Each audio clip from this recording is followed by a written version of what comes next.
Hola, hola, hola, mi gente. It's Saturday night. It is Saturday. Saturday, right? Saturday night. Something like that. Something like that. We're here. We're here. Um, Hi everybody. Welcome to On the Block with Jen Saturday night. If it's your first time here and you just scrolling by like, oh shit, who that? We the best show on YouTube, okay? You gonna like it here, buckle up. If you want to support the show, yeah, even On the Block with Jen, we do the Cash Apps. So Cash App right there On the Block with Jen is also On the Block with Jen. The show's name is On the Block with Jen. The Cash App is On the Block with Jen. And the Gmail is On the Block with Jen. Very, very easy to find. The Instagram is also On the Block with Jen. Let me drop this banner so you can see my wonderful panel. We got Lily, YB Limited, and Haran DeMarco, who's a musician. Lily is a makeup artist and actress and a model. A real one. A real one. Been on a cover and everything. Right, like magazines, and when you walk in the store, her picture's up on the poster, like a real one. No shade, no shade to the Instagram. Right. No shade, no shade. We all making money out here. Salute to anybody who's making money out here, right? Without compromising themselves, hopefully. So welcome to Saturday night. We usually have a very focused, trending topic. This one just came to me because this man on my Instagram, for some reason, he couldn't handle that I rejected him. So he ran to his stories to talk about it, talk about me in his stories because I rejected him. And we make a lot of fun about rejects. But I wanted to actually get into the psychology of rejects tonight because there is a psychology behind it. And I also want to do a couple little exercises. Unfortunately, Haran, you're the only man up here, so I'm going to have to use you. I'm sorry. But I want to do a couple exercises because we're here to teach as well. We are here to teach as well, okay? I am very, very shocked that this man, you know what I mean, grown man, looks like he has a good job, some sort of coach, some sort of basketball coach, looks like an NBA failure. But aside from that, he looks like he decided to take his skills and, use them, right, for something, right? Can't make it in the NBA, coach some kids, right? No harm in that. So, tonight I want to get into the psychology of rejects because it is a thing. Rejects are a thing. There are people that get more rejected than others. And it creates for them, vitriol, sometimes violence. Sometimes they go running to their stories like baby mamas, like a woman rejected me on Instagram today, right? So, what's the psychology behind that? And how can men handle rejection better? Because I think men have a very difficult time handling rejection. And I know the retort is, well, women can't. Women are what? They can't handle rejection. Because nah. Men have sexually assaulted women, have murdered women because of a mere rejection. Okay, Amir, I don't want to talk to you. Don't talk to me. And also, I want to go into. I blasted this dude on my Facebook, of course, because that's what I do. You act the monkey ass fool. I owe you no privacy. I owe you no courtesy.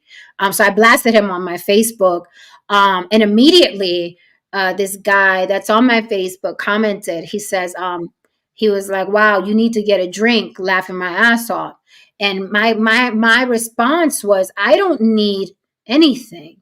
Men need to be able to handle rejection. However, if you feel like this gentleman should have been treated a different way, you know what I said? Send one of the women in your family over there to entertain him. If you feel I rejected a man and he should have been treated better because I'm a woman and automatically we're supposed to fall in line with a man and his feelings, then I'm sure you have a myriad of women in your family. Then you send one of your family members over there to entertain this man that you're caping for, right? Because men, unfortunately, are very much raised to think that women are their subordinate, no matter if they're related to them, married to, it doesn't matter. A perfectly good stranger across the street, because she's a woman, must respond to you and must be receptive and just greet you with open arms. And I think that's very bizarre. I think it's dangerous. And I think it's dangerous to raise your sons that way. Women don't owe you a smile. They don't even owe you a response. Doesn't matter how rude you think it is. Women don't owe you anything. It seems like men don't understand that. If you come up to me and say, hey, nice dress, I don't have to say thank you. I don't have to respond. It is my body, my dress, my prerogative. I don't have to respond to you. No woman has to respond to you, right? And I think when you approach somebody, you are taking the chance of being rejected. Right? That's life. That's with anything. People get rejected from jobs, people get rejected from, you know what I mean, being in groups, certain groups. People get rejected from, approaching people. Rejection is a part of life, but for some reason, men don't handle rejection well. And we've seen them here. They go crazy in the comments, and when we block them, they come back from another page, and we block those pages, and they come back from another page. It's a very bizarre behavior. Why are these men acting out this way? It is very, very infantile. It's like a toddler. You say, you can't play with that toy. I want it now. But you can't play with it now. You have to go eat your snack. Well, I want the toy now. It's very, very infantile behavior. And I want to get into some of that tonight. And I did pull up some articles that were interesting, but I'll pass the mic before I pull up these articles. Is it guys like that? Do they have issues with their mother? Based on some of the things that you've read,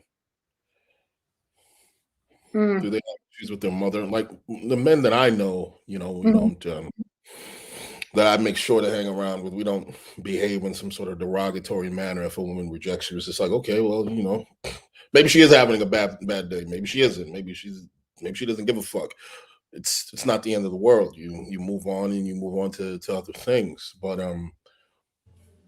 something has to really be said about someone whoever feels, man or woman, who feels that they have to retaliate if someone doesn't give them the emotional response that they want. That's a sense of entitlement.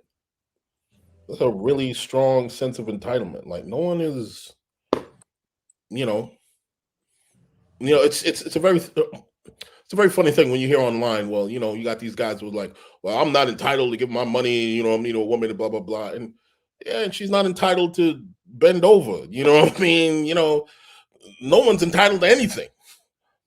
If you really want to be, honest with those situations. So I'm just really curious if there's any kind of study. I'm looking up if there's any kind of study between guys who don't deal well with rejection in their mothers or just their family unit, period. Yeah, I would think that mom relationship would have to do something with it as well. And the reason why I'm thinking that is because I'm thinking about a lot of vitriol that Jen and I get when we say things on some of our clips and stuff.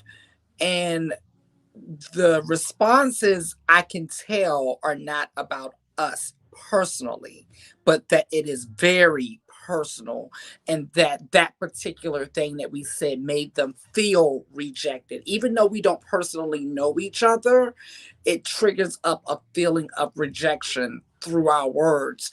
And that makes me believe that, yeah, this is deeper, okay, than a podcast and a social media posting some hashtags, right? Like this is going back.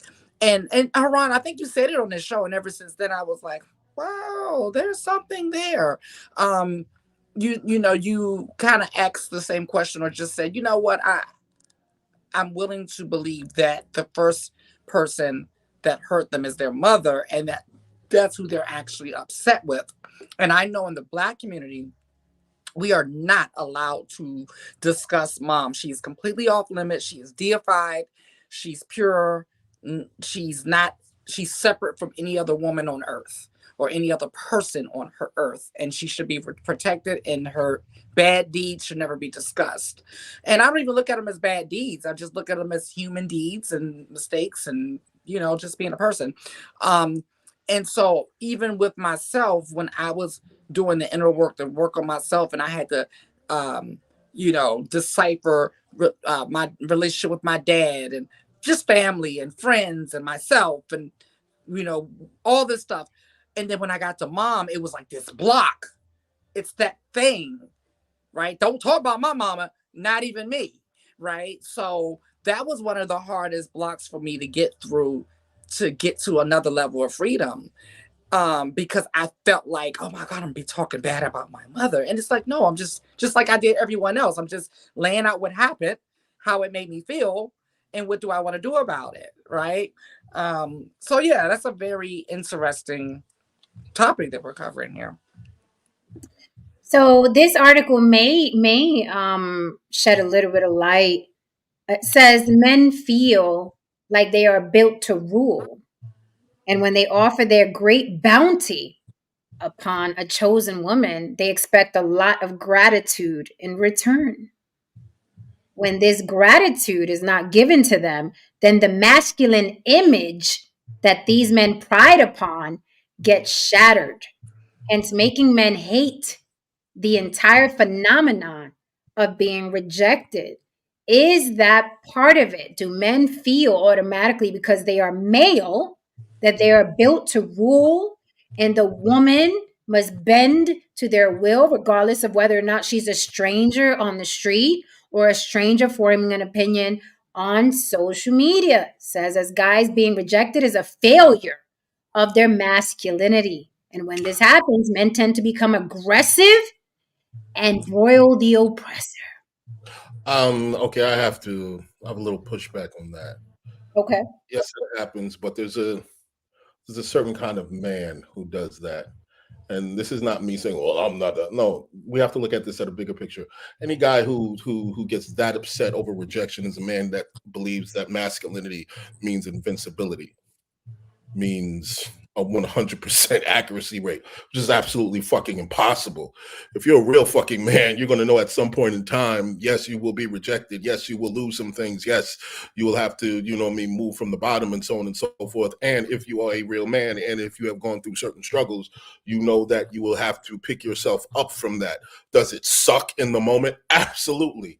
You know what I mean? Is it sometimes embarrassing? I'm sure it fucking is.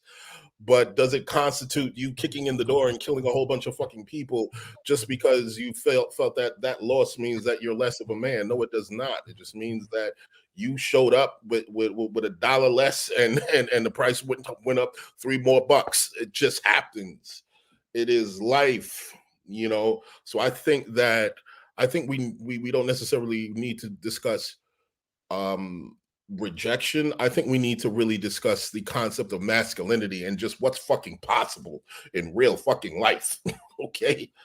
All right. Like everybody's not going to be Gordon Gecko in Wall Street, and even he went to jail in the end. Okay. That's not real life, man. You know what I I, mean? I love that analogy. You know what I mean? You had a dollar, it went up three.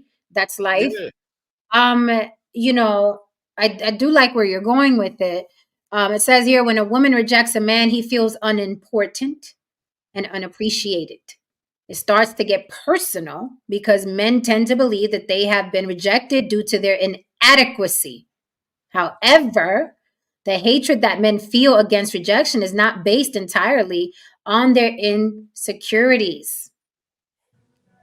Says here, number one, being strung along. Men hate rejection because it can be extremely incomprehensible and difficult to process due to the fact that everything that led up to the decision suggested otherwise.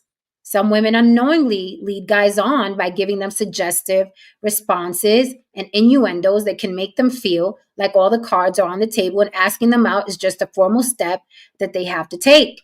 However, when they hear the reply, I'm sorry, I don't see us anything more than friends, they are bound to get upset, which makes them react aggressively. To get curved like this can be too much for some guys to handle, and this causes them to respond back with pettiness, anger, and abusive words, like the clown today on Instagram, who I don't know from a can of paint, couldn't handle my reply, and he got petty boots, and ran to his stories to talk about this strange woman he'll never meet and never met rejecting him.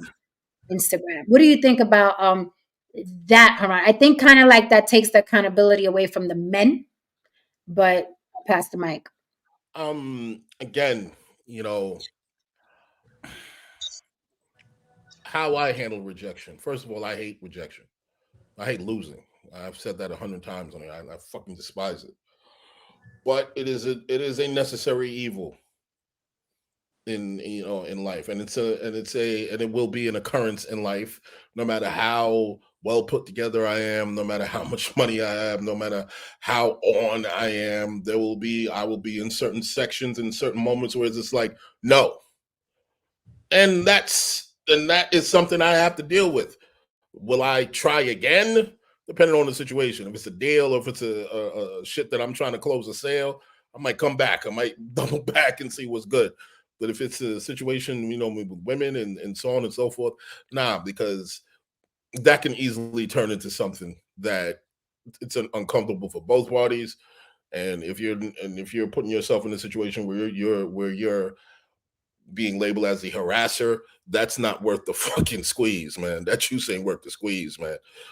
So in these instances, that dude that you rejected or whatever online, homie should have just cut the fucking, just got offline and take a jog, my nigga. Just go watch the new Kevin Hart movie on Netflix right now. Just like, it's just, all these things really ain't that deep. Like the other day, I was going a little back and forth with a woman online, and I was like, whoa, whoa, whoa, whoa. We ain't doing this, sister. We ain't doing this, baby. You go have this. You want this toy here. Let me go do what I need to do. Because it's just like, I ain't got no time for this, man. You feel however you want to feel. If you want to reject me, cool, fine. You know what I mean? It's not that serious, man. It's really not that serious.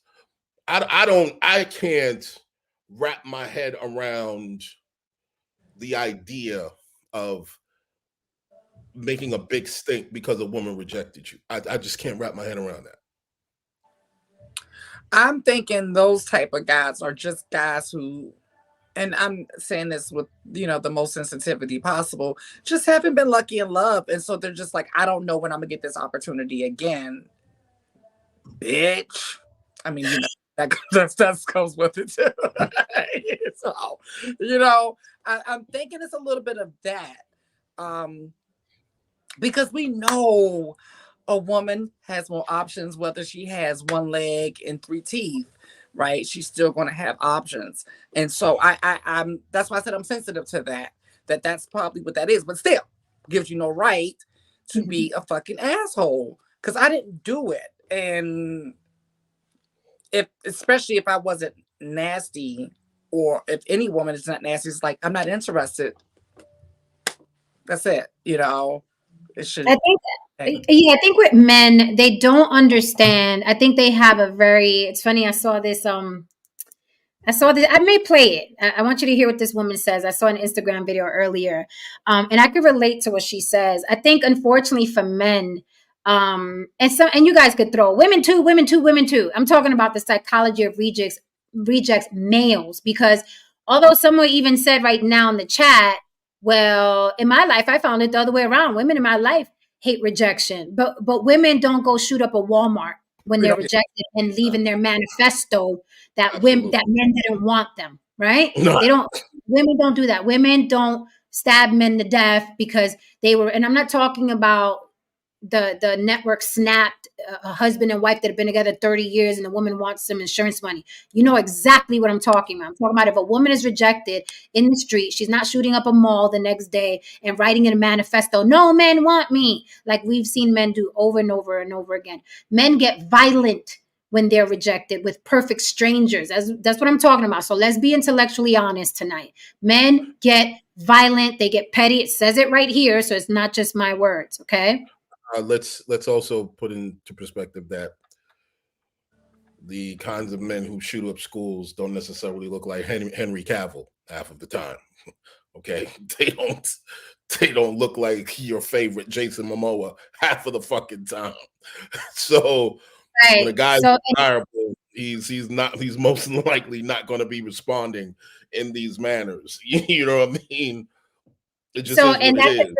And that's a great segue to say what I'm going to say. And this is something that I repeat, and people don't like it because they don't like the truth. But this is the fucking truth. This dude is some sort of NBA reject basketball coach somewhere in West Bubblefuck, right? Okay. You don't know me. You don't know my options, and you don't know the men that I have access to. But men don't understand levels, which is another great segue for what this woman said on this Instagram video that I'm going to play for you. Men don't understand levels. They think they're male, it's female, what they're looking at, so I can get it. They don't understand levels. You don't know if my hypergamy is the fuck I'm gonna date you for when I can actually date someone in the NBA. Why would I fucking date you if I'm looking to mate and date? Right? Why would I do that? Right? There are levels to this shit. And it's funny that men understand it when a rapper is saying it. If Jay-Z says less is more, there's plenty of us, then it's like, look what Jay said. Look what Jay. And I'm telling you the same thing. There's levels. There are levels. So if I'm looking at you and I'm in the market to date and I'm like, no, just on the surface, no. Why would I eat off a paper plate when I could eat off a China? I just want to say something real quick too. Today I saw a dude. He had some Kevin Samuels talking points in response to the new photos Rihanna has posted on her Savage Fenty. I don't know if you ladies saw it. You know what I mean? She's the one where she's snapping the Carter? The one where she's in pink. She's in the pink. She's a little thicker than she used to be. I haven't seen it, but we can look Georgia. How are you, George? Oh, wow. Well, good evening, ladies and gentlemen. How are y'all doing? Good to see you. Good to see you too. Right, man. Hey, man, how's it going? Let me finish my thought real quick before I forget. So he's there saying that this is what hitting the wall looks like, and blah blah blah, and so on and so forth. Mind you, this woman's a billionaire. This is what hitting the wall looks like, or whatever. And I'm just reading this shit, and I'm like, let me look at this guy. Let's take a peek. So I look at the guy. Okay, let me look at his wife. Ooh. Okay. So, be that as it may, he spoke from, let's just say he spoke from a space where he was in the nosebleed section, having an opinion. And here's the problem, when you see a chick that even in her prime, you couldn't even sniff 20 yards away, don't ever assume that you're not still in the same position just because she's not who she used to be. She's still out of your league. She just may be not who she used to be. You know what I mean? Like, for instance, you're, Halle Berry, 50, 60-year-old Halle Berry, 9 times out of 10, most men still won't be able to fuck 50 or 60-year-old Halle Berry, and they damn sure couldn't touch her when she was 20 years old. But the idea is that now that she's 50 and 60, she's washed up, nobody will ever want her, blah, blah, blah. Nah, that's not how beautiful women work. That's just not how it works. You know what I mean? Nah, if she's beautiful at 50 and 60s, no, motherfuckers are still trying to fuck. That's how this works. That's how this works. That's how life works. Yes, most likely a very rich man is still trying to fuck this woman. Yes, that's how fucking life works. Men go for beauty, regardless of age. You're muted. You're muted. Where are you getting your intel? What is this tea you spilling right now? Look, listen, man. The shit it's just mind-boggling because it's just like what I see. And from what I see from women who are older, women that I know who are older, who used to be models and so on and so forth, they still beating off dudes with a stick. Young dudes, white dudes, you know what I'm saying? I mean, I'm not gonna put your business out there, but you're doing okay for yourself. You know what I'm saying? I mean, like these are the kind of things. These are the kind of things when I sit back and I look at it, I'm like, people are just living in different realities, man. People are just living in different realities. And plus, like when you're in the entertainment world and you see older women still out there just doing it, you can't really process what a lot of these guys are saying. Hey, George, what say you so far? Hey, yeah, I kind of came in the middle of, but I kind of got the gist of what's going on. To add on a little bit what Haran was saying, I think you all agree with this. This is, I think, the problem with the rejection mentality you see with young men. I think is a function of we jokingly talk about they stayed behind the keyboard too long playing video games and all that, but there really is a truth to that. I think youth participation in sports has gone down precipitously over the last 20, 30 years. And in sports, you learn there's a winner, there's a loser. You don't always get your way. You get bad breaks happen to you, but you still got to play. And you still got to learn how to fight. And so that's why I was telling, I think, James Oko one night, and told him for this, but this is more for adult men. Go out and learn how to box. Go Brazilian jiu-jitsu. Get your ass kicked. Learn how to take defeat, and then learn how to rise above it. That's the emotional mental strength. I think Haran's touched on it many times. He sees this with men too. Is that I think is missing. And so, if there's any parents out there, get your kids involved in sports. Get them involved in some sort of martial arts, boxing, something where they're having to compete. They're having to, and in there's also a socialization aspect of getting along, because there's people who are assholes and there are people who are easy to get along. You got to learn how to work with them, all that kind of stuff. But the thing that I noticed this going back in time, about 20 some odd years ago, I was really in shape. And one thing I noticed, if you were really in shape, and I had my money was halfway right then. I noticed this, Jen. Man walking with confidence is a fucking magnet for chicks. And dudes, you don't have to worry about them. They will actually kind of chase you. They will put themselves in your lane. They will. They spot you, they'll come out there. I know we sound like a broken record, or at least I do. But get your game up, dudes. Get your game up. Physically, emotionally, a whole bunch of stuff. And the stuff on the lady side, there's issues there. Jen, I heard you on another podcast, on one of your other programs. You actually went into detail about it. You talked about it. So, but before, I kind of feel like when Haran, kind of shifting gears slightly, when you talked about Kevin Samuels, I think in a way, some of the things he said on there to men about how to treat women and stuff like that, in a sense, it's almost like teaching calculus 3 to somebody who has not even got algebra yet. Okay. It's kind of like, you got to be able to pull that card out. You've got to already have been, talking about the levels thing. You've got to already be there. Jen, you made a really great point one time when you said you had dudes catcall you all the time, and you just walk on by them and don't say nothing. And you said some of them got pissed because you didn't say anything. And I thought about myself, and I said, I've actually done that too, gotten mad. And then you said, I don't owe you a response. And I was like, she's fucking right. And so that's the one other thing, dudes, about getting rejected. If they ghost you, they don't want to talk to you, they don't owe you a response. As long as they don't get really shitty with you, but they just ignore, hey, that's just the way it is. You're getting into her space. You're talking to her. Okay, so they don't owe you shit, man. If they don't want to, right? That's my thing. That I have an echo. Watch your mics.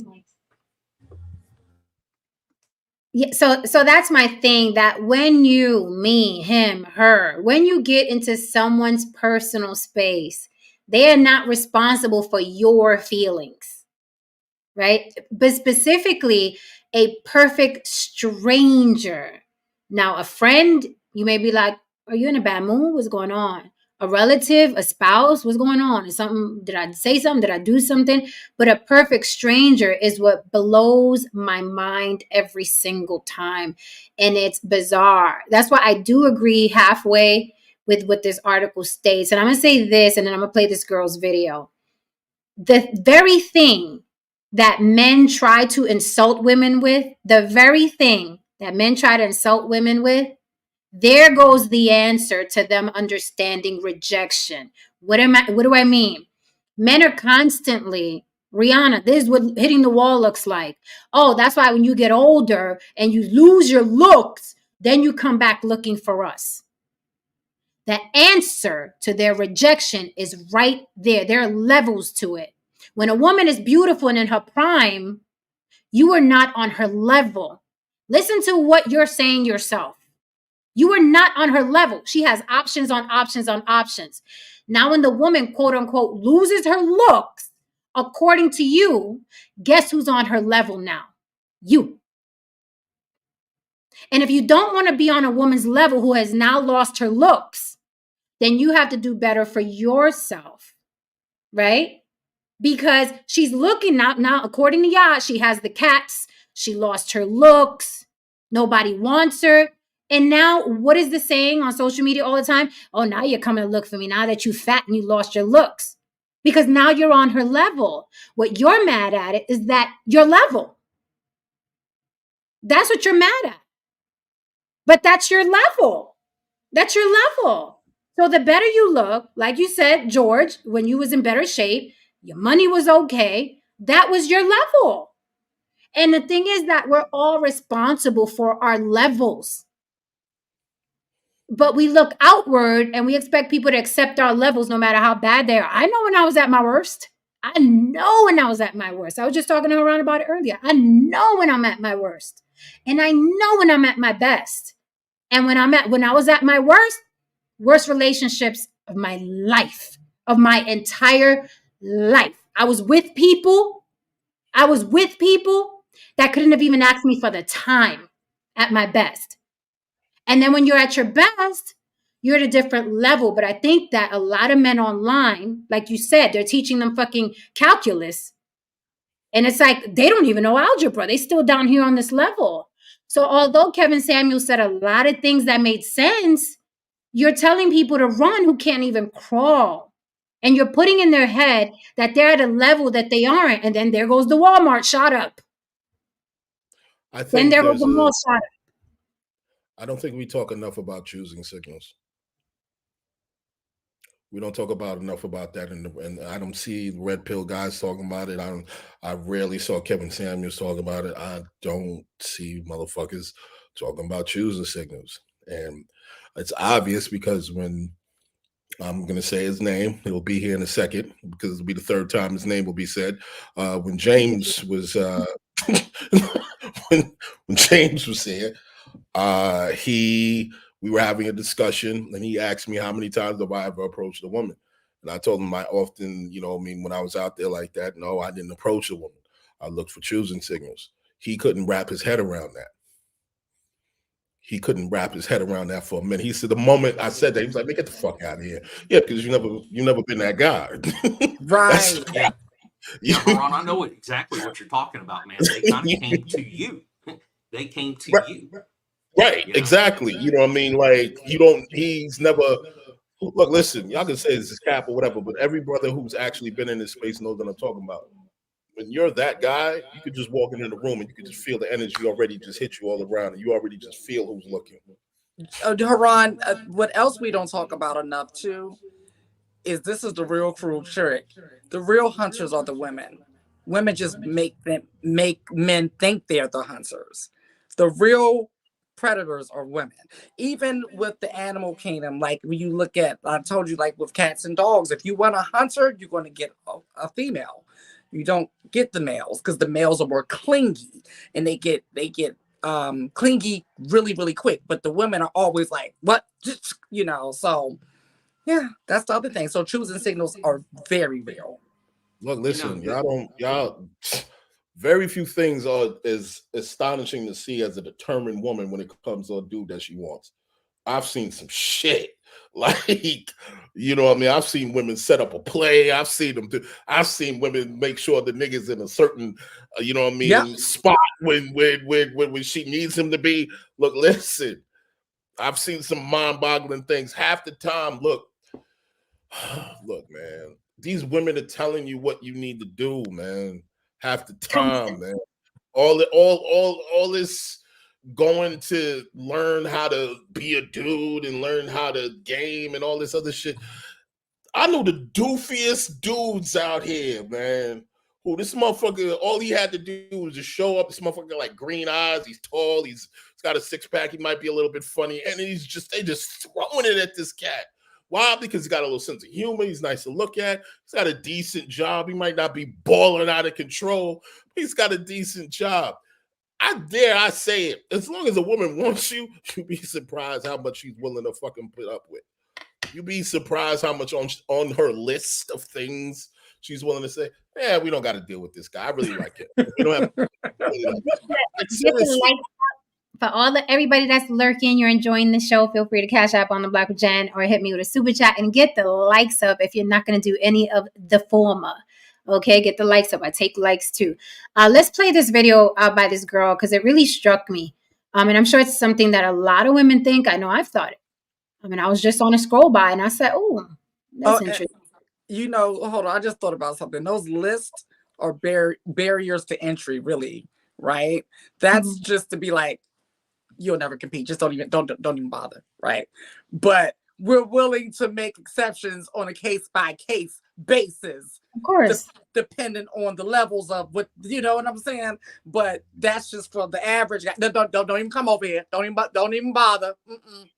No, don't bother. Men were, you talking about the dating list where women will not go on a first date. And men were perturbed.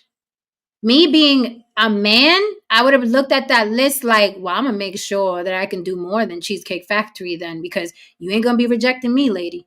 That's where my mind would have went. How do I get to a point where I can look at this list and giggle because I can take her to other places besides those places on the list? But men don't think that way, right? They automatically think, I can't take her to Red Lobster, but that's all I could take her. And then all hell breaks loose. And then the fighting was going on. It was absolutely ridiculous. Louis Kanye, welcome to the panel.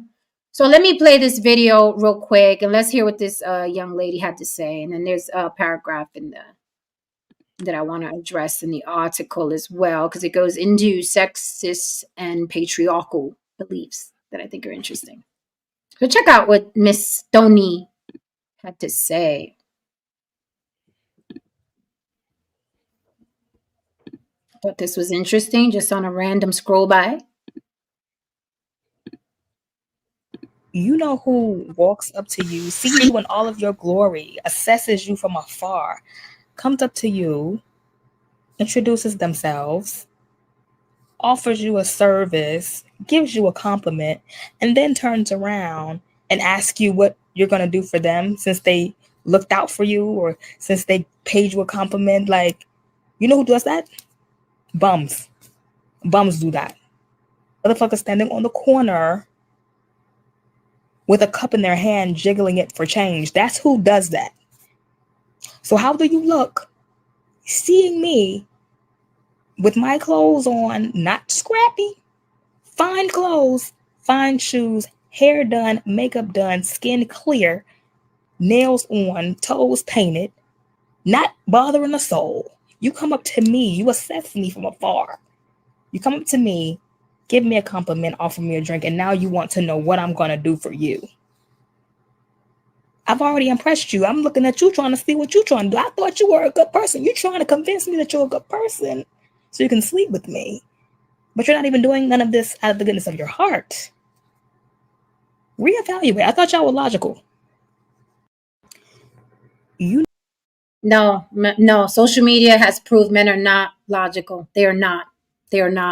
I was under that impression for decades until social media happened. Men are not logical. They're actually very much over emotional. I don't have my not all some sign. It's downstairs, but you stick it in whatever orifice you need it in. But I've seen men be nothing but emotional on these machines and over emotional, hyper emotional, hypersensitive. So I would pull that logic thing. You guys are supposed to be logical. Now take it right out of there and put it on a case by case basis.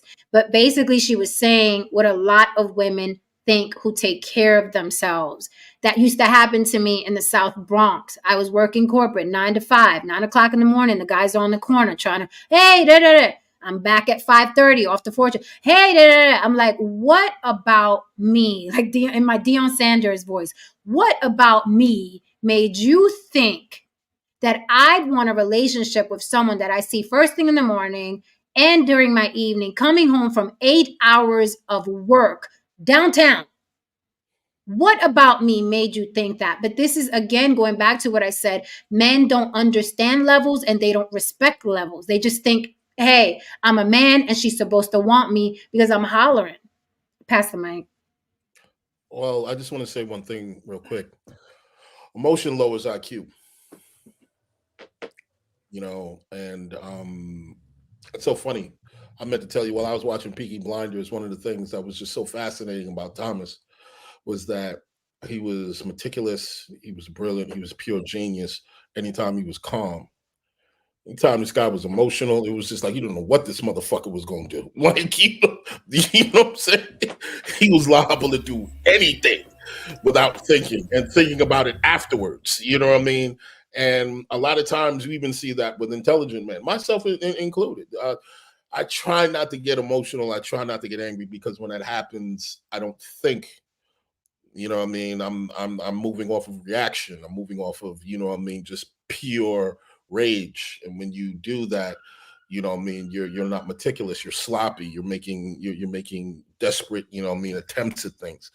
So again, I will say that, and this has been, studies have been like rejection, when they said something to the effect rejection lowers IQ, or wallowing in rejection lowers IQ, which to some degree I can see that, because if you wallow in rejection, here comes the depression, here comes the self-defeatist talk, here comes the anger, you know what I mean? Here comes at times the feelings of self-entitlement, and I'm passing mic on that. Hey, what's up, Listen, everybody? yeah, I would say you crazy. With this, I'm going to apologize in advance what I'm about to say, but as technology advanced, human intellect has decreased, and although the great technology expanded and everything, and the unfortunate thing, I hate to say this, it created an atmosphere where a lot of people that shouldn't survive is living right now, and the ones that cannot adapt to rejection, those are the ones with poor genetics.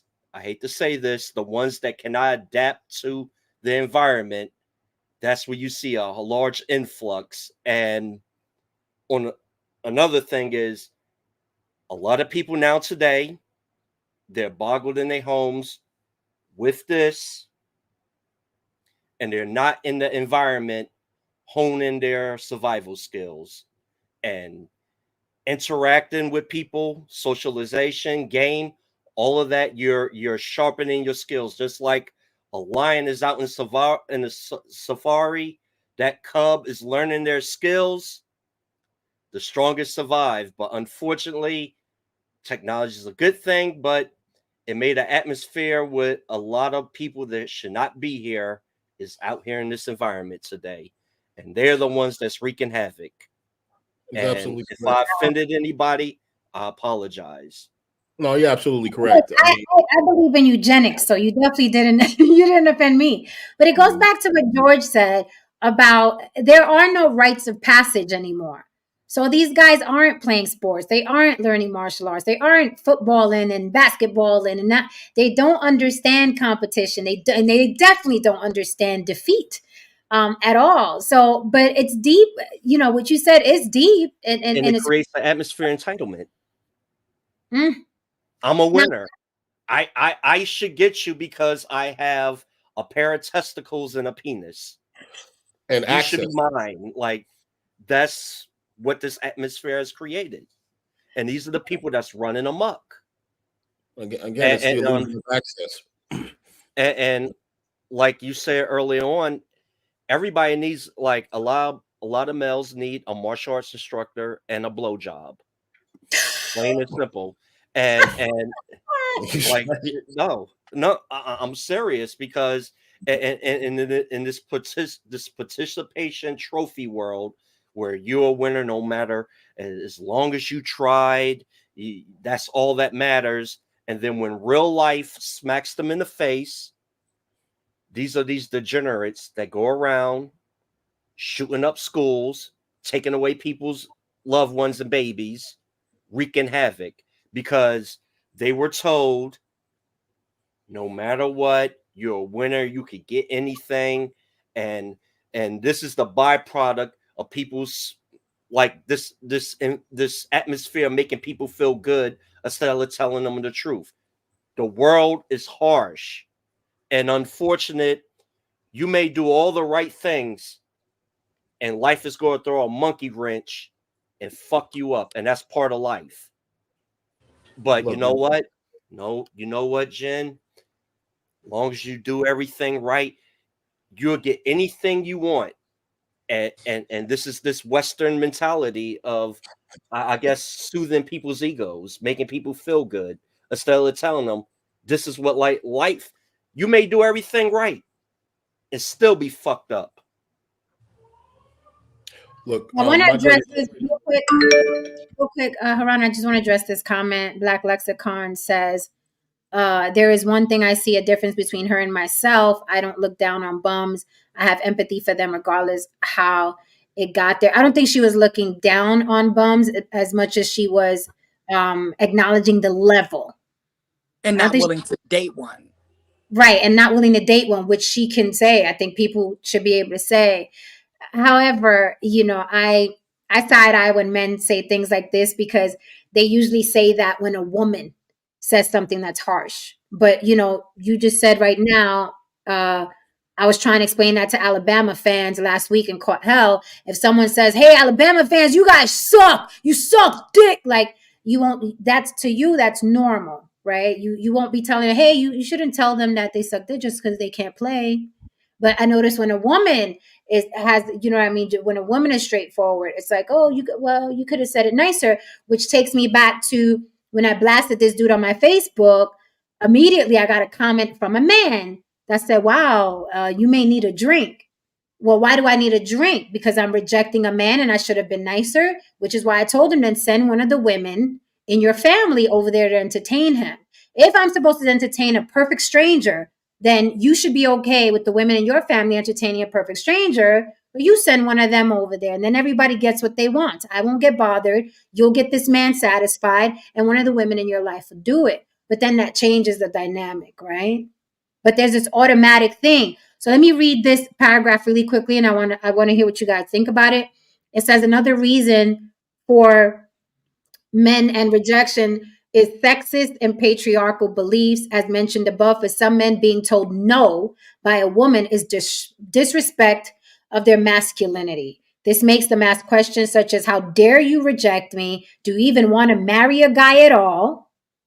Don't worry, keep on rejecting us good guys, and you will rot in your parents' house, unmarried, ugly, and old.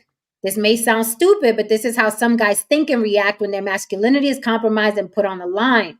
However, to such men out there, it is childish and petty to react like this when a girl rejects you in a polite and respectful manner. Again, the polite and respectful manner, she doesn't owe you that either. Like, I don't understand. We're all out in this world. Everybody comes from different backgrounds. Yeah, it's nice. It's nice to have manners, right? I think all of us here, it's fair to say all of us here were raised with manners. We were told to say please and thank you and excuse me, all of us. I have no doubt that that is who we are, right? But with that said, I don't think that women even owe you that when you are in their space. You don't know what people are going through. You don't know who they are. You don't know what they've been through. You don't know what their current state of mind is. No one owes you courtesy. No one owes you courtesy. That's why when someone is courteous, we're like, oh my God, what a surprise. Well, let me leave a Yelp review. I like this, right? But no one owes you that. And I don't like this type of talk. But as you see, I just quoted things that all these idiots do online. Don't worry, keep on rejecting us good guys. You'll end up old and married at your parents' house. And again, I say, that's when she's on your level, sir. That's when um she's on your level. again, it's the illusion of access. And to play off of what Lewis was saying, yes, technology does have a lot to do with it because it creates this perception of socialism, this perception of democracy, you know what I mean, which, and this perception of, there should be some sort of, I guess, meritocracy or something. You have people, let's say you have people who come out with some particular idea or some clothing idea or some sort of product. These people feel a lot of times that they're entitled to make money online. They shouldn't be going through the rigmarole of the marketing. They shouldn't go through the rigmarole of branding. They shouldn't go through all the brick and mortar shit that goes along with actually exploding with the product. You should just boom, throw your lemonade on the fucking digital store, and this shit should be selling like hotcakes by the fucking morning. And if it doesn't, and you got haters, and your parent and your family don't support, and your friends don't support. And the whole thing about it, the whole thing that's wrapped around it is because it's so easy to do it. This is the problem where I keep telling people, when things are easy to do, people tend to think that it's easy to succeed. And to what Lewis and George were saying, yes, I do very much do also feel that some heads need to get knocked over in order for there to be hierarchies established. See, growing up in the hood in New York during the 80s and the 90s, there was a ritual, even if it was, whether you knew it was overt or covert, there was a ritual where they would separate the weak, they would separate the strong from the weak, the wolves from the sheep. And no matter who you are, at some point in time, if you're out here in these streets, somebody was going to check your temperature to see which one were you. See, which one were you? And if you weren't willing to fight back, well, then they put you in a category. You were a victim and you were food. You were somebody. You were someone that a group of people, or maybe one person, was going to feed off of for a long period of time. Me personally, I went through my life fighting people much bigger than me physically. These guys were like 6'3", muscular. You know what I mean? Taking on bigger problems than myself.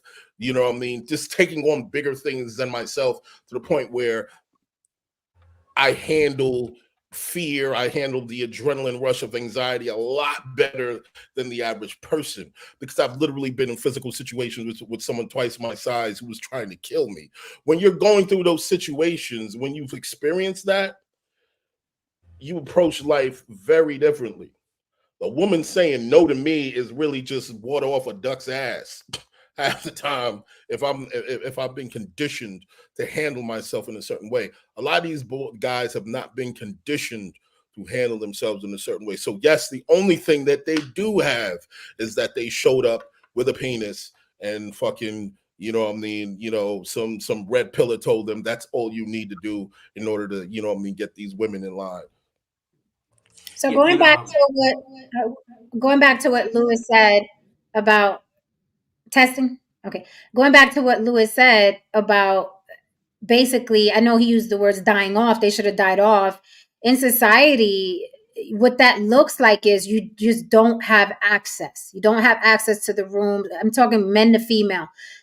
Those men don't have access to the rooms where there are beautiful women, right? They just don't have access to those rooms. They can't get in those rooms. Why? Because they either can't pay the door, what's at the door. Hey, this club is $100 to get in. They can't pay that. They don't have the looks. They don't have the clothes, right? They don't have access. But going back to what Lewis said, on social media, you can get in the club where I am. You can get in the club where Lily is, because there's a thing called DMs and inboxes and comment sections. So that makes people think that, oh, I can get in that club, right? You were supposed to die off in society.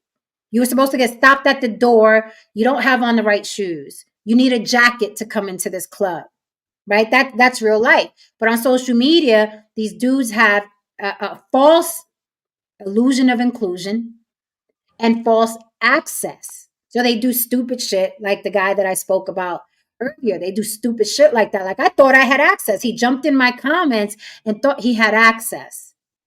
And when I stopped him at the door, sir, you need a jacket. You can't get in here. And then he's running around being a man child because he thought he can get into the club. Because why? Because it's right at his fingertips. He didn't even have to wash his ass to contact me. And that's it. So you're absolutely right, Lewis. It's social media. Made it worse. Hey Jen, you know the store Bergdorf Goodman?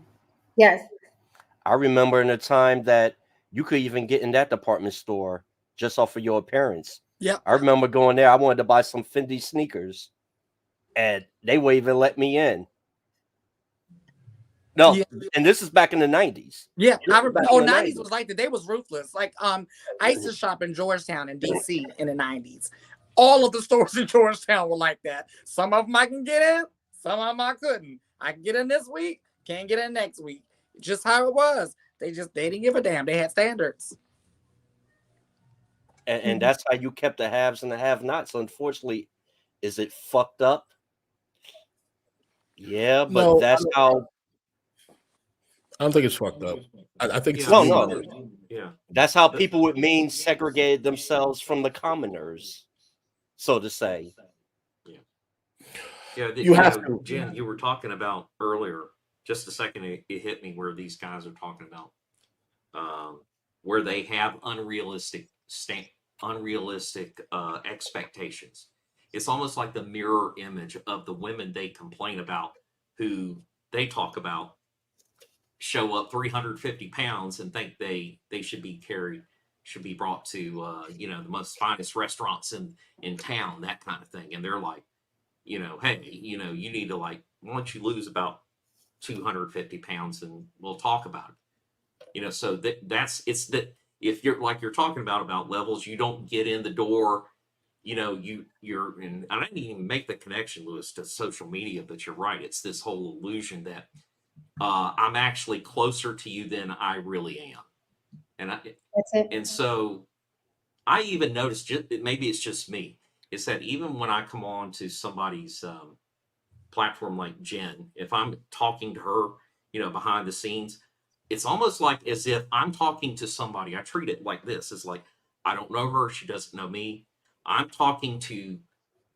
It's like in the corporate world. If you were emailing or talking to someone, you would not just roll into their DMs and just start laying it out there. And they tell you, well, George, you don't qualify to get into Georgia Tech into our PhD program because 1, 2, 3, or 4.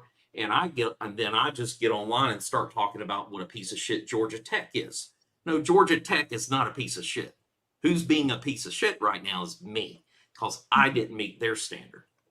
I wanted to go there. They didn't want me to come there. You know what I'm saying? So I think that's a really great, Lewis, that's a really great point about that. Well, standards have become associated with being classist, racist, biased. Like it's been put all these negative stamps on it, and here we are where we have no standards in nothing, in our politics, in our medical, and our financial system. There's no standards anywhere. Our arts and entertainment, and so yeah, that's what creates it. So. Lily, in your modeling business, when you manage, I think you maybe still, when you had to deliver the news and tell the model, look, you just don't have it for this, for whatever the particular gig is. Maybe they wanted a race neutral person, whatever, and 5 foot, whatever the deal was. Have you seen that where the younger people come in and it's like, what? I'm not good enough for, okay. Yeah, it became harder. The modeling or the industry I entered in, and then today is totally different on a lot of levels. I'm pretty, and me, Jen, and Haran have these talks all the time. It's a completely different world. It is a place of expectation. People think I've been told I was pretty all my life, or I got a few likes. I'm clearly a model, right? But a pretty person and a model are two completely different things. A model knows how to sell products and services. She doesn't even have to be pretty. She has to be appealing. She has to have something that draws people in, right? And so it's a very different. And there's an echo. There's an echo. Mute your mics while Lily's talking. Go ahead, Lily. Is it still there? Nope. Okay. And I was thinking about too, when someone was talking, I was thinking about like when I first started getting milestones in my career, how special it felt because I was sharing it with people I had admired my whole life. And then as time went on, it was like, oh, I got into Vogue. And then you turn the page and it's like, oh, she's here too. Like, I don't feel so special being here right now. It's really weird. It's a real weird mind fuck, because it's like, I don't want to share this with her. I want to share this. Like my very, very, very first major article, like spread, Zendaya was on the cover, and this was at the height of her career. And I felt like, oh shit, like, okay, all right. But if like I turn a page and Krishan is sitting there, I'm not feeling so special. And that's why a lot of people didn't go to the Met Gala this year. I mean, you shouldn't. Back in the days when I was just starting out, you know, and you know, playing and making music, there used to be shootouts that I used to go to, you know, and some of the musician shootouts was especially if it was jazz, you jam with the band or whatever, and you know, you're doing your thing, and if you're not any good, everyone would notice and they would stop. And they tell you get the fuck off the stage and come back when you know how to play. There's also shootouts involved in, like, you know, production, like hip hop production. You know, producers would come around each other. We meet at a certain spot. We all show our shit, and if you were the one that sucked in that room, you were told that you sucked, and you were expected to come back the next day or the next couple of months with some hot shit. We don't have that anymore because everyone's fucking sensitive. Everyone's sensitive. Nobody, you have to talk to people a certain way. You have to deal with the people a certain way. And, you know, and you know what I mean. And here's the kicker about it. I won't speak to you that way. But guess what? When you go out there in the real world and life really fucking rejects you, who are you going to get mad at? You're going to have to deal with it either way. Everybody has to deal with the bitter pill at some point in time in life. Everybody has to deal with it. But you see, they're not dealing with it well at all. They're not, because a lot of them haven't been conditioned to learn how to deal with that shit and shut the fuck up and keep it pushing. It's always some, you know what I mean, some sort of tirade, and it's always some sort of, you know what I mean, culture of retaliation. Like, no, take it, learn from it, grow from it, move on. That's what an adult does. I think that I think we're asking for too much, because, you know, going back to what Lily said, now standards are ist. It's racist. It's sexist. It's this. It's that. It's you're shaming. You're body shaming. Oh my God, no, everybody counts. I look at the Oscars now and it's laughable. I look at the Emmys now, it's laughable. I look at the Grammys now, it's laughable. They're just giving them out now. Like they're giving them out like lollipops, you know what I mean, at the barbershop, the little boys. Here you go. You were good. You sat there and you stood still. Here's your lollipop. Here's your sucker. I saw another video the other day. I want to play for you, right? This is what things have come to, right? And this is what happens when you raise people on low standards. Is somebody pointing out low standards means that they're against something that you are, right? Not the standards. That's nothing to do with the standards. Look at this fool here. I thought this was laughable, but this is the environment that social media specifically has created. This happened at Top Golf very recently. Some of you may have seen it. And it just made me shake my head. What's going on, man? You dropping this shit in here? Already. That's what we doing, man. Whoa. Oh, dirty one. All right, man. Yeah, all right. Y'all see what's going on, man. Damn, so we can't play golf? Why we can't play golf? Because y'all are making y'all drink. You racist? Nope. So we said we was gonna put the drink up and we can't do it. Y'all never did. I'm saying we put the drink up. So we can't go. Man, y'all see what the fuck going on, man. You dropping this shit in here? That's what we doing, man. Whoa. Oh, dirty one. All right, man. Yeah, all right. Y'all see what's going on, man. Damn, so we can't play golf? Why we can't play golf? You racist? So we said we was gonna put the drink up and we can't do it. I'm saying we put the drink on. So we can't go. Yeah. So here we have, right, these two fucking jackals, these buffoons, literally making a drug drink at Top Golf. Okay, you can't bring in your own liquor, let alone make some scissor, right? As you play Top Golf, there's also a family place. They have their own drinks, right? So they want them to go, and it's because they're racist. Going back to what Lily says, standards, and now there's an ist attached to it. And then when you look at the comments, right? Some people have common sense. But look at this fool here. They don't have to kick them out. That's the racist part about it. Now you can't bring outside drink there, but if they put it away, why kick them out? No doubt if they were niggas, they wouldn't have been kicked out, right? So you have the buffoons, and then you have the buffoons that support it. You racist because you trying to kick me out. And that's where the standards are. They're at the bottom of the barrel, and universe forbid you try to have standards, even in an establishment. And let me tell you something. Race aside, this happened in an establishment that was Black owned. This happened in an establishment that was Black owned as well. A Black man who owns a restaurant wanted Black women out who were twerking on the tables. Right.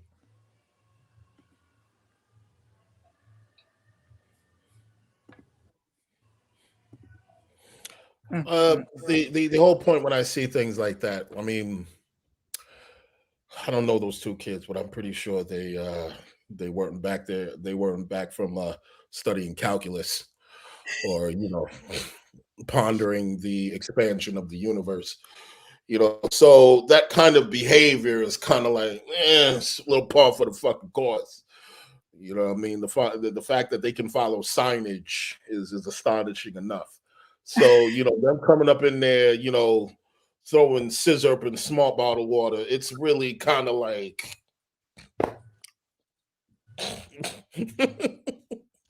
I mean, it goes with the uniform at this point. Like, right. Literally. Hey, Jen, I remember I made a comment on one of your videos where I said, I forgot the gist of it, but I called it cultural Marxism. Mm-hmm. And what we're seeing here is like these ists and all that business is a form, what I call a form of cultural Marxism. Marxism being like everybody gets the same thing. We're all the same. It doesn't matter, that kind of thing. I'm just really simplifying Marxism down. I know there's a lot more to it than that, but anyway, but it's that whole thing of how dare you tell me I have to conform to a standard? And if you're doing it, it's a form of power. It's a form of, power over, racial thing or gender or your sexual identity or something like that, or something that effect. And I see a little teeny tiny pinprick of a light at the end of the tunnel, because there's people like us out here talking about it, and you're starting to hear more people talk about it. Like, this stuff has just gone too fucking far. Yep. And I'm seeing that a lot. Yep. Yeah. And so, I really, but that's the thing where we've talked about this, ring the cowbell, whatever, about the race part. It's like when they start throwing things out like about race, I'm like, man, you are like, when I told y'all one time, I don't even know what the word racist means anymore. It's because of shit like that. Me either. Okay. It's like, so it's, but anyway, it was just, I just think about this. I'm so what's the way forward? Is, I hate to say it, it's like, probably for people my age, it's too late. They're fucked.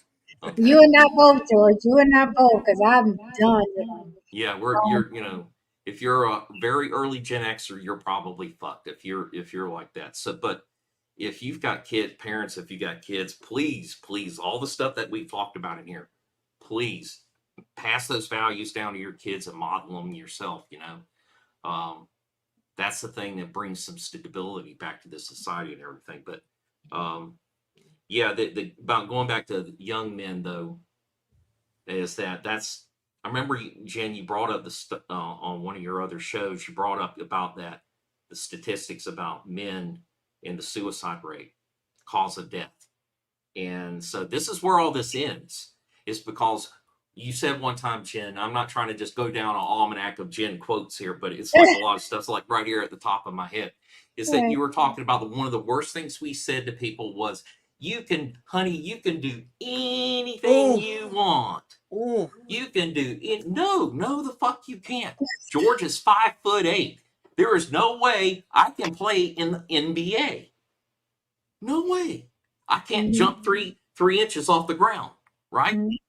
You know, I mean, so we start. I understand the intent behind it. It started out as a very trying to give people confidence and all that. But what we failed to tell them is, you can do anything you want within the parameters of your ability, your intelligence, the genetics, and all that other stuff that you've got. And then on top of all that, you've got to fucking work for it. Yep. Hard, dude. Hard. That's another thing too. I think talent is it's in many overrated. Ways it's understood, and in many ways, yes, it is overrated, because the only thing talent does is just gives you a head start. Mute your mics until you're talking, because there's an echo and I don't know where it's coming from. Yeah, talent just gives you a head start. You know what I mean? I had a natural aptitude for music. However, I still had to put the work in. You know what I mean? I wasn't ready to be, you know what I mean? I wasn't constant ready the day after I bought my guitar. You know what I mean? It took years for me to work and do things. Yeah, I might have caught things a lot quicker, but you still have to work. You still have to work out here, man. Can I say something? Yes. With the situation, what pissed me off so much, because I spent a very large point of my young adult life combating racism. And for jackasses out there that love to throw racism to like a mirror, to a shield or something, to deflect the fuckery that you know that you're doing yourself a disservice. And I had a discussion with a couple of my friends the other day. We was talking about this. With this highly liberal society, a lot of y'all got the trick bag. They're allowing you to do your fuckery. And when everybody, because I'm acting a fool in an establishment, which I should be conducting myself as such, it's racist. And they're allowing you to do this, and it's going to make all of society get tired of it. And the ones that are actually racist going to stand to the side while other people are getting fed up. And they're going to turn that shit back on you as a weapon. Like, fuck racism. You say everything is racist, so what is racism? So that's going to give room for actual racists to do actual racist things to you, and there's nobody that's going to be to your fucking defense. And what's going to happen, people are going to segregate themselves much more. And I'm not talking about white or black. It's going to be to the point of haves and have-nots. It's going to go back, and it's going to go back to the extreme. Like I brought up Bergdorf Goodman. There are going to be establishments that when the time comes, when this environment, this political environment comes back, and those with power, and you jackasses giving people the ammunition that they need, and they're going to create that environment, and you're going to be locked out of a lot of things, not just entertainment, leisure. You want to take your family somewhere, you're going to be locked out of opportunities and being in environments where you could get those said opportunities. You're doing yourself a disservice, and shit like this piss me the fuck off. And it's so hard. I used to be online debating races, and these buffoons make it hard to defend, like combat them, because y'all giving motherfuckers the ammunition all the time. Conduct yourself like a civilized human being. If you're in the establishment, follow the fucking rules. You're not making some fucking lean in an environment where it's probably a family-friendly environment. Nobody want to see that hood bullshit. Mm-hmm. Like, At all. I apologize for my tangent, but Listen, I it understand the lands. passion. I understand the passion. Thank you for the super chat. Fahim Jackson says, I grew up in the Black community. Hierarchy is always conflict. The garbage man and the VP at Goldman Sachs are not equal. The same for women. It's always conflict with levels. You're right. There's always conflict with levels, but now the way it's going, it's like the participation trophies are it's ridiculous now. It's different. It's different. The conflict now, I think, is different, right? Because we are to accept any and everybody. And I think it's going to be like what Lewis said. It's going to be like everybody's getting tired of it now. Like even Black people are getting tired of Black people. That's where we are now. Sustainable. None of this social. This is why socialism isn't sustainable, because it completely goes against human nature. Mm-hmm. Completely human nature. There's gatekeeping. There's racism. There's hierarchy. There's competition. There's all that shit, and all that shit is necessary in order for this shit to thrive. Yes, all that bullshit you crying about is necessary. You know what I mean? For all that shit to thrive, because without it, guess what? You got one person who has no business being in some place next to a person who worked really hard to be in the place, and you can't tell the difference between either. And then when that's the case, that includes DMs. They have no business in certain DMs. And when you have that case, when you have that situation, then you completely disrespect the podium. Then if what is the stage if everybody can get on this motherfucker? Yeah, exactly. That's the Marxism right there that I talk about, that I think about. It's like there's this idea, there's no levels here. It's all the same. And another way of thinking of it is like if you got a classroom full of kids, you got a handful making A's and a handful making D's and F's, and everybody making B's and C's. So what these people basically want is to say, okay, we're going to redistribute the grades to where everybody gets a C, which is fucking bullshit, right? But that's kind of like I can go into more detail about all that, but I'll leave that alone. But that's really what we're talking about. Like, Haran, you were talking about, I think you have a degree in music, or at least you studied guitar. Didn't you have to audition to even get into the program before Absolutely. They accepted you? Absolutely. You have to audition, man. Yeah. So, I mean, well, how terrible was that? That was just oppression on you to, some sort of oppression. You had to show that you could fucking play, So, at a very basic level, you have to show. You didn't have to be fucking Santana, but you at least have to show on a very basic level that you know what you were talking about. I can tune the guitar and know what an open E chord is. Yeah. Right. And then after that, when you get into the program, you had to study music. You had to study the concept of it, you know what I mean, and how to actually create it. These things, that's just not how all this works now. Anybody can just be whatever the fuck they want to be, and they're allowed to do it, and everyone just right. Yeah, I think it's your mic, George. So I wanted to read this last paragraph here. It says, back to the psychology of rejects, as I so poignantly put it. But it says here, effects on men, rejection, being on the receiving end of a social snub, because that's really what I'm talking about tonight. Perfect strangers who, just implode when you reject them. Being on the receiving end of a social snub causes a cascade of emotional and cognitive consequences. Who'd have thunk? Researchers have found social rejection increases anger, anxiety, depression, jealousy, and sadness. The word jealousy stood out to me because if you notice, when these rejects see men and women getting along in any capacity, it doesn't even have to be romantic, they attack the woman. And when that doesn't work, they attack the man who's getting along with the woman. And then you see all kinds of words like simp and sucker and yeah, you her subordinate, blah, blah. I think that comes from jealousy because they want to be in the place of that man who's just simply getting along with women. Absolutely. And it's, I don't know how we got here. Entirely don't fucking know. We're here though. Yeah, That's it. That's it. It's like we got here because there's a bunch of people hanging with each other that don't supposed to be hanging with each other. that Be is, that it is too. You're looking at the weakening of society yes, with purposely being. this.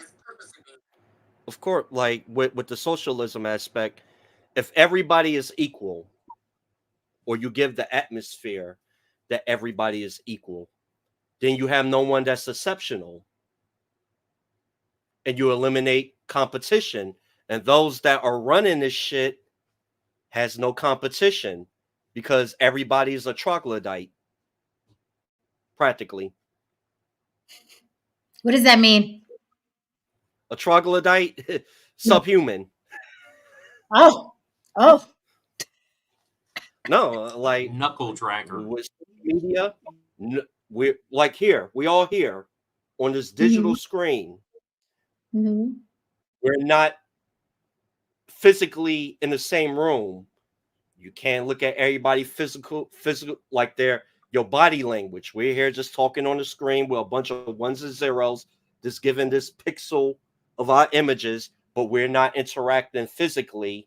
And I can't tell if Jen or Lily or George, I like your house, by the way, George, or Haran, if something we're saying, if we're, if you're vibing actually, or you're uncomfortable. And this is the generation that's grown up with this. They're not outside, they're not interacting and learning social cues.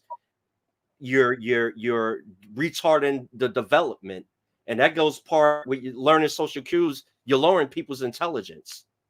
And you're not having people like you're handicapping people for the future. Very And true. those that's I want to, before we close, I do want the gentlemen on the panel to talk a little bit about the rejection and how they've dealt with it, right? So we could teach. I want to do a little exercise with regarding social cues. Haran, try to holler at me. Try to holler at you. Yeah, and then watch me. Try to holler. Okay. Just try to holler at me. You see me sitting somewhere. I'm minding my business, reading my book. Okay. Hey, good looking. Where have you been all my life? Right here, but I'm reading my book. Oh, really? What do you happen to be reading? It looks like Tolstoy. Okay, see right there. Thank you. Right there. My immediate reaction was this. This is not inviting because we got to teach these young people about social cues. This right here is I looked up from my book. I'm like, Exactly. look at my eyes, look at my mouth, right? Exactly. And though it looks friendly, there's a lot of social cues going on here right now, people. And what men do is exactly what Haran did. He followed up with a second question when he should have been gone after the first. Have a good day. Absolutely. It is that simple. These boys, these men are not learning social cues and then they blame women. Well, she smiled when I said that. There's social cues going on and women, you know what I mean? What? First of all, you was reading a book, which means you was occupied. And just like Absolutely. a lot of females, they have their headphones on, or people be like this, they're reading. That means leave me the fuck alone. I'm preoccupied. Do not disturb me. Although we are in a space, this is my little space. Do not encroach on it. When I was Hold younger, on, I gotta get this. No sense that. And then he yells, "Who's gonna wipe your ass when you get older?" when I was younger, Wait, hold on, before you say something, Lily, why do we wear our headphones walking in the street even if our batteries are dead? Because I don't want to be approached.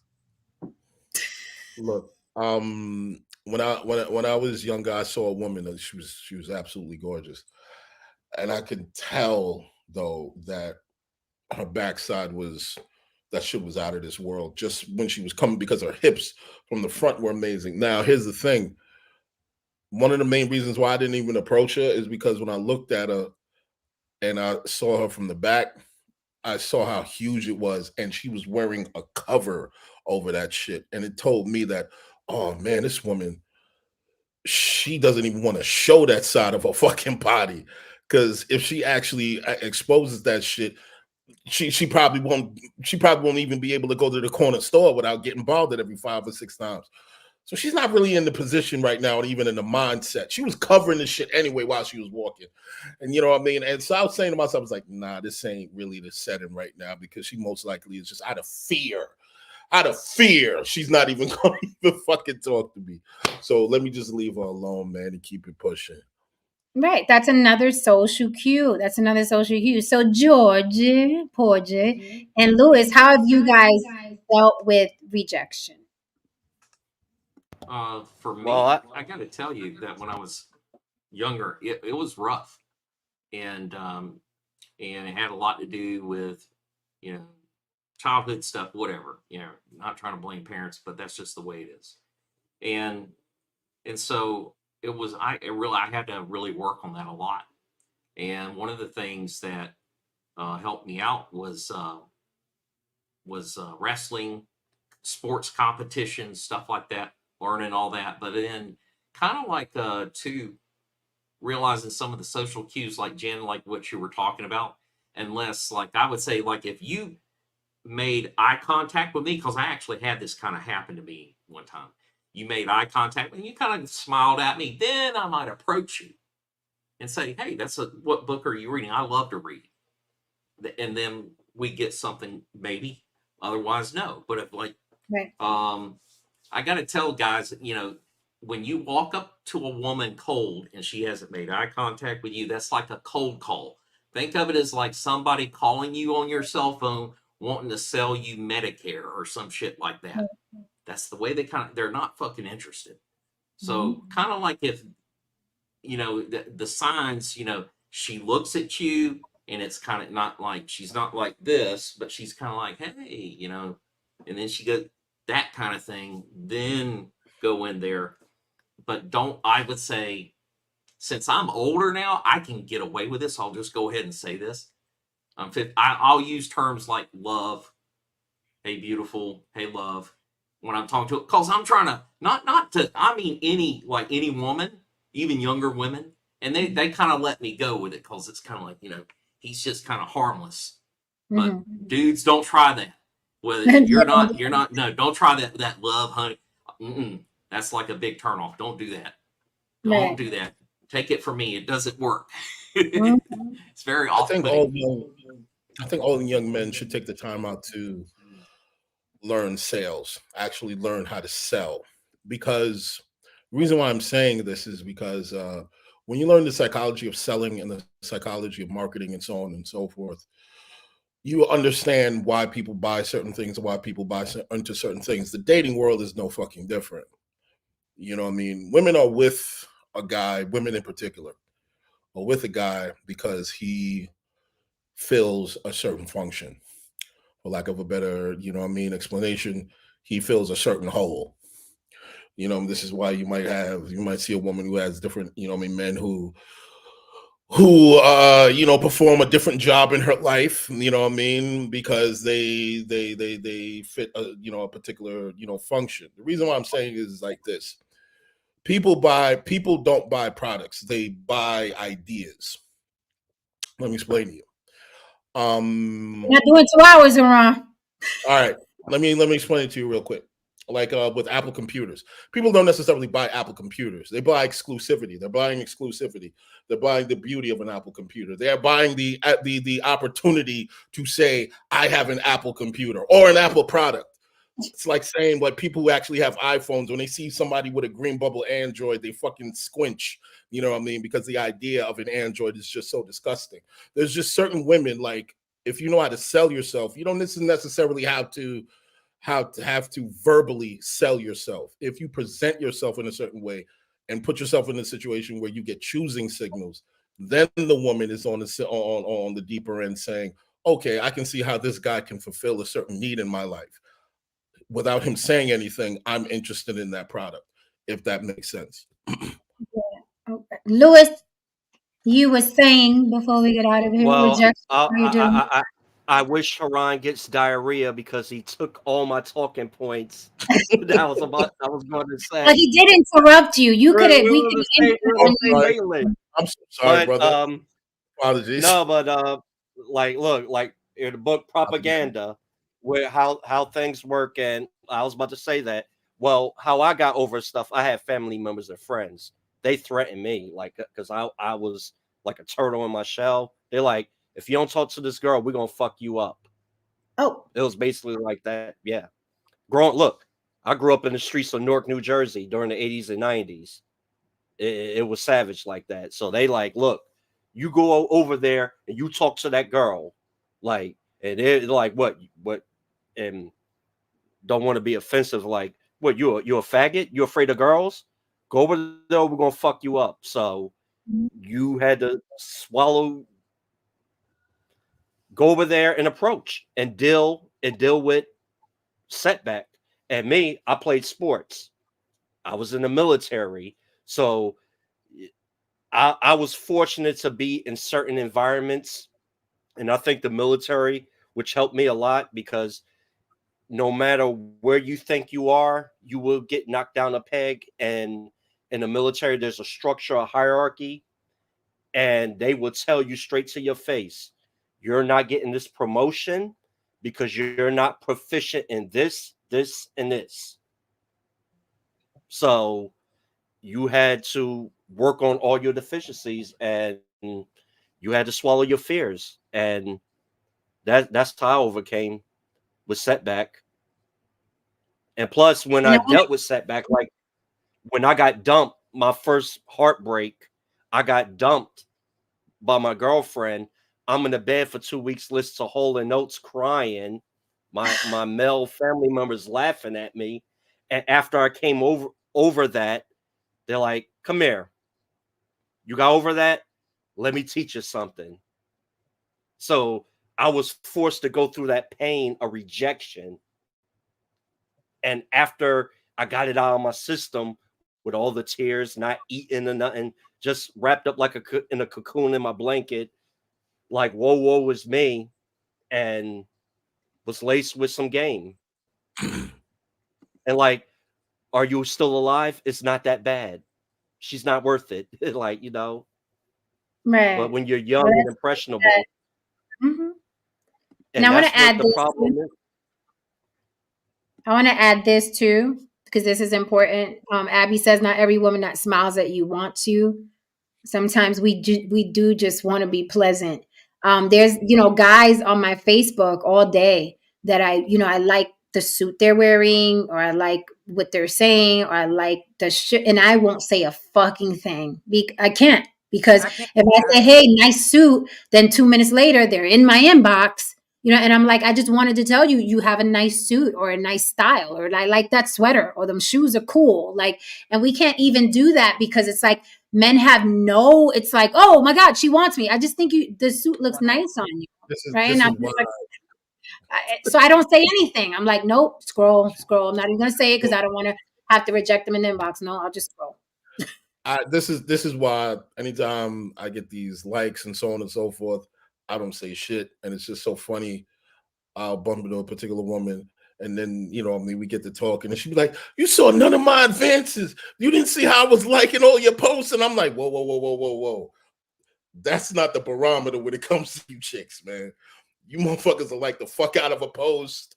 You'll jump on, threads and the whole 9 yards. I'm not one of those guys that sit here and thinks that, oh, she wants me because she's jumping on a thread.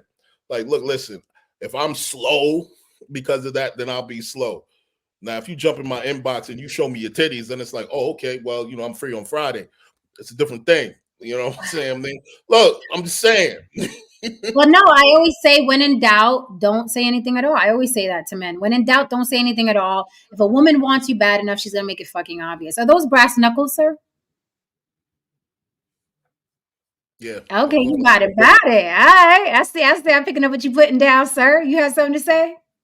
Yeah, and what you said, it goes to the sad state of affairs of where we at socially and culturally. Like, I mean, I grew up in an era, like, although Newark was just like the city, but you were taught it's like being polite. Like, that's a nice outfit, Lily. I like to compliment you on that. You even complimented men. Does that mean that I'm trying to get into Lily's pants, or I have an attraction to George or who? Like, no, you did that. You're being polite and civil. And now, because people are socially retarded, it's not what was the term they're using? Low social IQ or whatever. EQ, Socially inept. No, they're emotional socially intelligence. retarded. They don't know the social cues. And oh, she liked my haircut. Oh, what she wanna have sex with me? Like, no, she's complimenting you on your fucking haircut. Well, be like, nice haircut, Lewis. Oh, why, thank you. I appreciate that. Keep it moving. Maybe Right. next And I'm time, the next encounter, maybe so. But I mean, like, any little compliment, we can't even compliment fellow humans no more, because right. it may mean like that's a mate and choosing signal. Oh my God, she likes my tight lineup, my fade. That means she want to spread her legs for me. No, she's complimenting what the barber did to you. You look nice in that haircut. Yeah, because I see guys, and I'm that type of person. I like complimenting people. Like, oh, I like that shirt. I like that. I like those shoes. But I'm like, I can't even say anything. That's I my can't thing. Jen, I go through it because I'm a big complimenter. I love giving out compliments. That's like one of my favorite things. I don't give a fuck if it's a old woman, young man, kid, dog, cat. I just love giving them, and I have to practice that restraint because it's muscle memory for me. It's literal muscle memory, and I had to learn on social media. Social media. I couldn't do that. Yeah. Abby says she misses the cat calling. Move to the Bronx. You get all the cat calling you need. I do get a lot of cat calling when I go to the Bronx. That's true. Very true. Move to the Very Bronx. They got it for you. They got the cat calling for you.